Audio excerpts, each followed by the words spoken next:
గాలి మల్లుతున్నది పిల్ల జోలికెళ్ళమన్నది లేత లేతగున్నది పిట్ట కూతకొచ్చి ఉండది కవించే మిస్సు కాదన్నా కిస్సు నువ్వైతే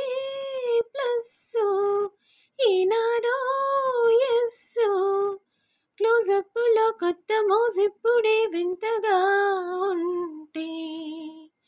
మోహాలలో పిచ్చి దాహాలతో మత్తుగా ఉంటే వెన్నలంటి ఆడపిల్ల వెన్ను తట్టి రెచ్చగొట్టగా సరాగమాడే వేళ ఆనందో బ్రహ్మ గోవిందో హాయ్ నీ పేరే ప్రేమ నా పేరే ప్యార్ సన్నజాజి పువ్వు లాంటి కన్నె పిల్ల కన్ను గీటితే చాకులాంటి కుర్రవాడు బాకులాంటి చూపు గుచ్చి ఏమిటెప్పుడంటుంటే